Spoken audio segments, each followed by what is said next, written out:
사람은 누구나 자신만의 이유와 목적을 가지고 살아갑니다. 젊은 사람들은 성공을 위해서, 또 어르신들은 나중에 우리 자녀들을 위해서 묵묵히 희생하며 살아가고 있다는 것이죠. 그러면서 우리가 인생을 쭉 살아보다가 어느 순간 우리는 뒤를 돌아볼 경우가 있다는 것입니다. 과연 나는 무엇을 위해 살아가고 있을까? 그것이 바로 우리 인생 가운데 아주 중요한 질문이 되어지는 것입니다. 왜냐하면 무엇을 위해 살아가느냐에 따라서 삶의 방향이 달라지기 때문에 그렇다는 것이죠.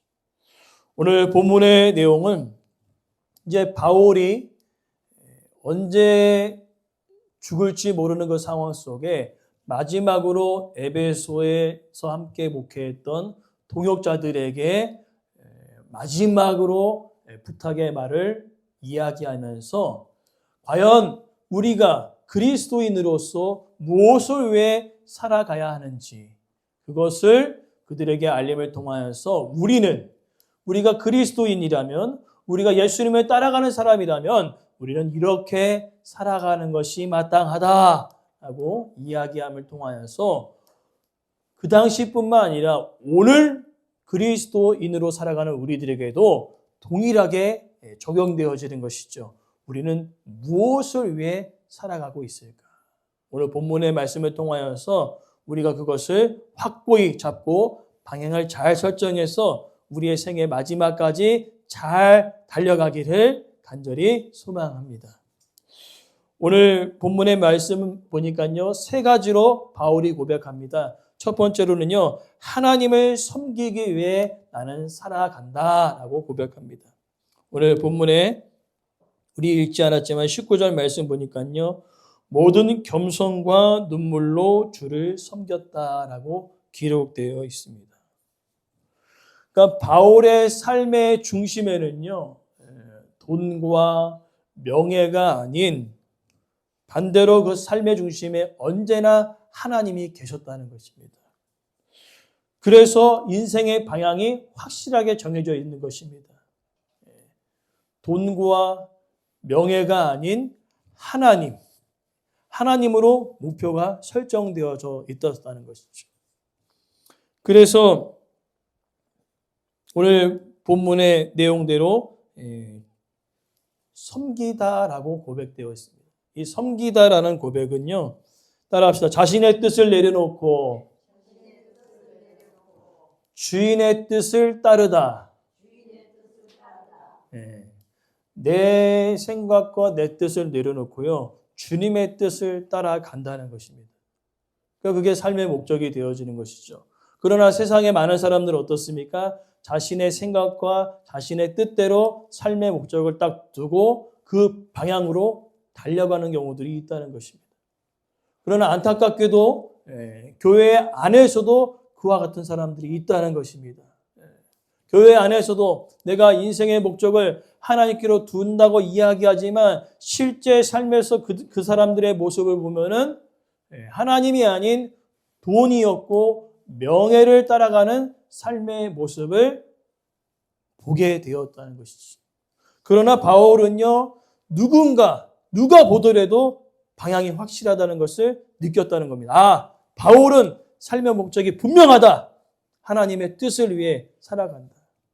오늘 우리가 관계에 맺고 있는 많은 사람들이 여러분들을 보았을 때에 이분은 삶의 목적이 분명해. 하나님의 뜻에 따라 살아가는 것 같아. 어떤지 간에 돈과 명예 위에 하나님이 계시는 것 같아. 라는 그런 모습들이 비춰지기를 간절히 소망합니다. 누가 잘 압니까? 가장 가까운 사람이 잘 안다는 거예요. 우리 앞뒤로 옆으로 이렇게 고백하겠습니다. 저를 잘 아시죠? 저를 잘 아시죠? 가장 가까운 사람이 안다는 거예요. 그래서 가장 가까운 사람, 남편은 아내는 남편에게 물어보면 100%입니다. 남편은 무엇을 목적을 가지고 살아갑니까? 아내는 무엇을 목적으로 살아갑니까? 가장 가까운 사람이 잘 안다는 거예요. 그래서 가장 가까운 사람들이 무엇으로 고백하기 원합니까? 이분은 방향이 확실해. 어디입니까? 하나님이라는 거죠. 그리고 이 땅을 살아가는데 현실 가운데 돈과 명예가 항상 필요하지만 그거 위에 항상 하나님의 말씀이 있는 사람이야 라는 것들이 비춰지기를 간절히 소망합니다. 바울은요, 주변에 많은 사람들이 다 알았어요. 이 사람은 분명하다는 거예요. 삶의 목적이, 방향이에요. 그래서 하나님을 섬긴다는 의미가 제가 말씀드린데요, 내 뜻을 내려놓고 하나님의 뜻을 따르기로 결단했다는 것이죠. 그것이 한 번이 아니라 오늘 본문에 진행형으로 되어 있습니다. 뭐냐면요, 과거에도 그랬고 지금도 그러고 앞으로도 그렇게 할 것이다라는 표현을 쓰고 있는 거예요. 우리의 삶이 과거에도 그랬고 현재도 그렇고 앞으로도 우리가 늘 삶의 방향이 분명해지기를 간절히 소망합니다. 주님의 뜻이에요. 하나님의 말씀이 되어지길 원합니다. 그러면서 오늘 장로들에게 이야기한다는 것이죠. 삶의 방향이 확실해야 한다. 그리고 두 번째는요, 삶의 방향이 확실하니까 무슨 일을 했을까요? 바로 복음을 전하는 일에 삶을 살아갔다는 것이 바울이에요. 20절부터 24절의 내용이 바로 이와 같은 내용입니다. 본문 20절 말씀 보니까요, 거리낌 없이 여러분들에게 전하였다라고 기록되어 있습니다. 거리낌 없이 전하였다는 것은 뭐냐면은 내가 복음을 전할 때에 사도 바울이 어려움이 많았죠. 돌에 맞았었고 채찍, 그 당시 채찍은 끝에 쇠가 달려 있어요. 동물의 뼈가 있습니다. 그래서 채찍을 한번 딱 해서 쭉 잡아당기면 여기서부터 여기까지 살이 쫙 찢겨져 나가는 것이에요. 그러한 채찍도 맞고 돌에 맞았는데도 불구하고 바울은요, 멈추지 않았다는 것입니다. 복음을 전하는 그 일을. 그것을 오늘 함께 동행했던 에베소 장로들, 여기 특별히 장로들이라고 했는데 요즘 말로 장로들이 아니라 목회하는 목회자를 가리키는 겁니다. 그래서 함께 동행했던 그들에게 복음을 전하는 데 있어서 뭡니까? 나는 매 맞고 돌에 맞고 채찍에 맞아도 그 일을 하는 데 있어서 멈추지 않았다는 것입니다. 오늘날 우리가 복음을 전할 때 돌 맞나요? 채찍을 맞나요? 그러진 않습니다. 그러나 그와 맞먹게 방해들이 많죠. 아무리 전해도 그죠? 올 생각이 없는 겁니다. 저도 이곳에 이제 부임해서 3년 동안 이제 마을을 돌면서 이게 이야기하면은 항상 오신다는 거예요. 우리 목사님 그냥 절기 때마다 떡도 나눠주시고 계란도 나눠주시고 선물도 주셨고 너무나 좋다는 거예요. 그래서 그럼 제가 얘기하죠. 좋으시죠? 저 좋으시죠? 그때 좋대요, 어르신들이. 그러면 교회 한번 오세요. 하면 다음에. 다음에. 그래도 불구하고 오늘 본문의 내용은 복음을 전할 때 거리낌이 있다는 것은 뭐냐면은 복음을 전할 때 듣지 않은 경우들이 있다는 겁니다. 복음을 전할 때 위협이 있어요. 복음을 전할 때 오해를 당하기도 합니다. 복음을 전할 때 사람들이 방해합니다. 그러나 거리끼지 않는다는 것은 뭐냐면 그것이 두려워서 내가 복음을 전하지 않겠다는 것이에요. 오늘 우리가 마을에 주변에 관계된 분들을 전도하기가 쉬워요, 어려워요? 쉽지 않습니다. 근데 그것이 두려워서 복음을 전하지 않는다? 바울은 그렇게 하지 말라는 것이에요. 일단 전하기만 하면 하나님께서 누구를 통하여서든지 하나님께서 역사하여 주시겠다는 것입니다. 어떤 분들은 씨앗을 뿌리는 경우들이 있고 또 어떤 경우는 그 씨앗을 뿌린 사람이 누군가에 의해서 그것을 거둘 때가 있거든요. 내가 씨앗을 뿌리는 사람이 될 수 있고 거두는 사람이 될 수 있다는 겁니다. 그러니까 복음을 전하는 건요, 손해보는 일이 아니라는 거예요. 그렇기 때문에 바울은요, 그 복음을 받아들이지 않는 것에 대하여 두려워하지 말고 거리낌 없이 전하라. 전하면 하나님께서 역사하실 것이다. 우리가 그것이 두려워 입을 닫는 것이 아니라 오히려 더 힘을 내어 우리 주변 사람들에게 예수를 알리는 저와 여러분 되기를 간절히 소망합니다. 알리는 것이죠.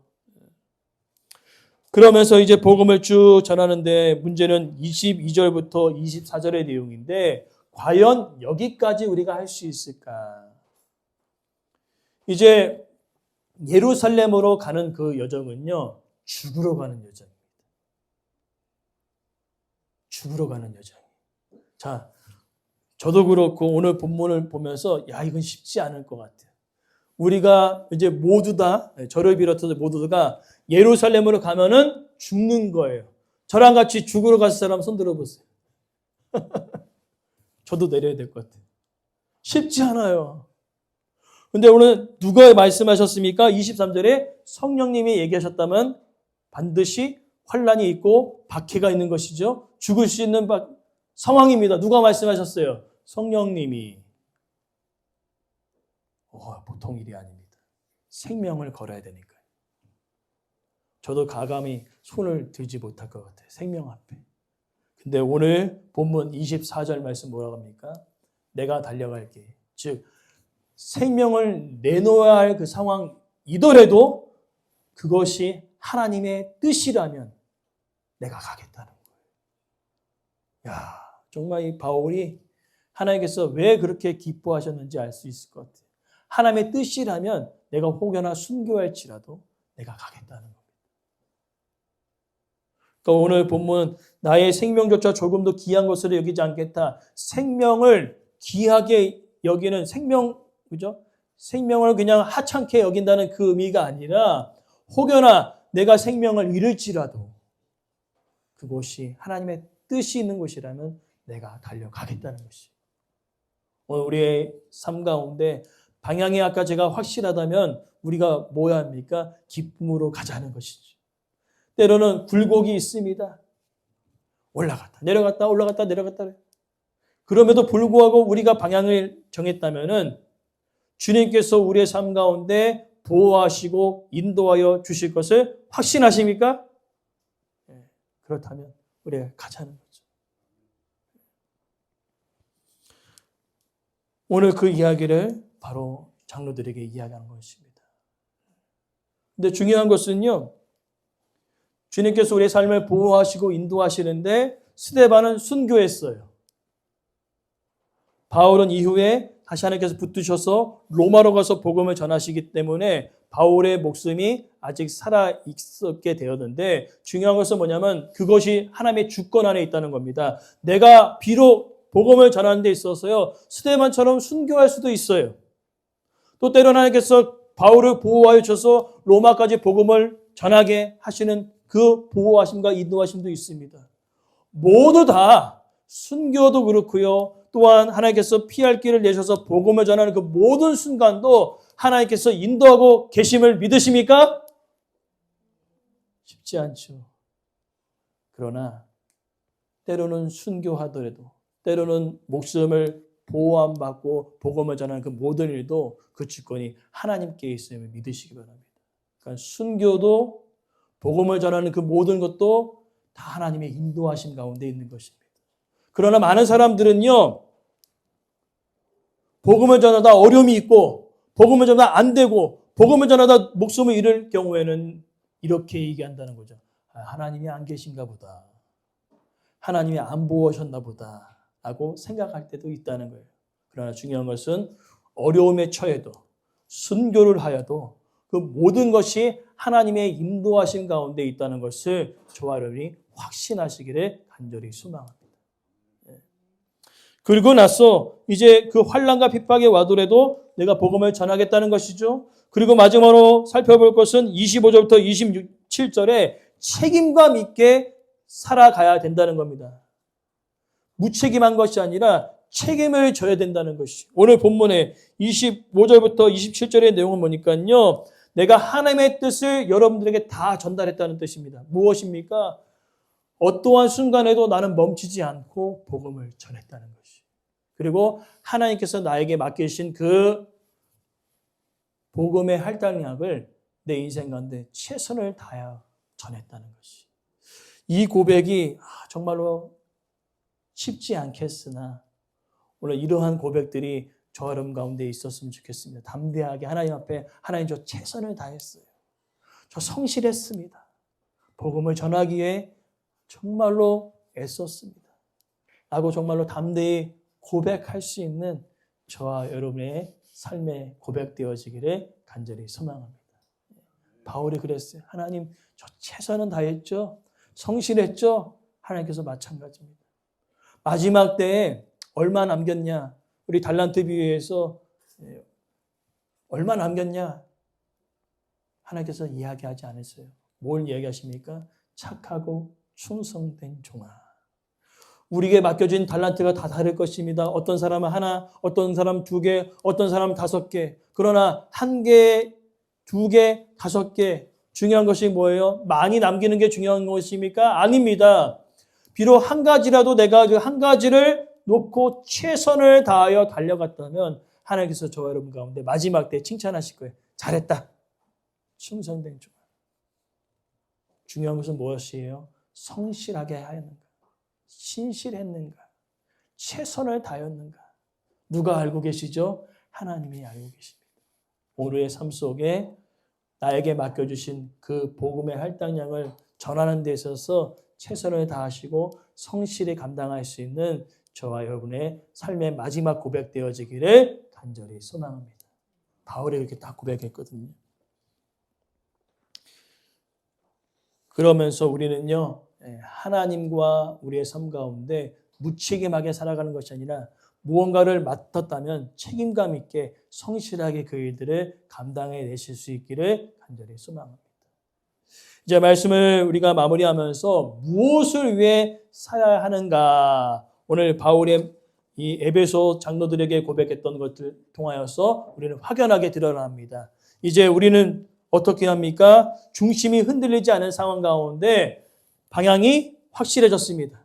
분명해졌습니다. 그것을 나만 하는 것이 아니라 주변의 많은 사람들도 알기를 원해요. 아, 이분은 확실해. 이분의 방향은 확실해. 하나님이야. 하나님 말씀이야. 라고 고백되어지는 삶을 살아가시기를 간절히 소망합니다. 그리고 더 나아가 오늘 복음을 전하는 그 삶, 거리낌 없이 전했다. 복음을 전하는데 이분이 믿을까 안 믿을까 지레 겁먹지 마시고 의심하지 마시고 절망하지 마시고 그냥 전하십시오. 하나님께서 그 전하는 발걸음이 복된 발걸음이라 말씀하고 계십니다. 우리의 발걸음이 복된 발걸음이라고 얘기했어요. 그리고 더 나아가 오늘 마지막 정말로 지금 이 시대에도 책임감 있는 사람들이 그렇게 많지 않습니다. 뭔가 실수하면 도망하고 사라지는 것이 세상의 다반사인데 오늘 우리는요 그렇게 무책임한 시대를 살아가는 삶에서 책임감 있게 우리가 해야 할 일들을 성실하게 묵묵히 그 일들을 감당할 때 누가 아신다고요?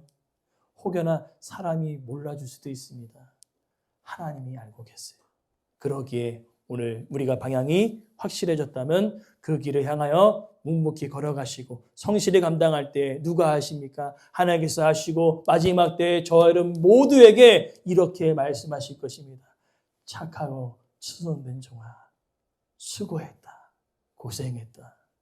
오늘 그 마지막 위로의 말이 우리에게 힘이 되고 능력이 되어질 줄 믿습니다. 결론은 무엇입니까? 주님 걸어가신 그 길 멈추지 마시고 주님께서 말씀하신 우리에게 말씀하신 그 복음 전하는 그 삶 멈추지 마시고 확실하게 방향을 틀어 그 길로 묵묵하게 성실하게 그 길을 달려나갈 수 있는 저와 여러분의 삶이 되길 간절히 소망합니다.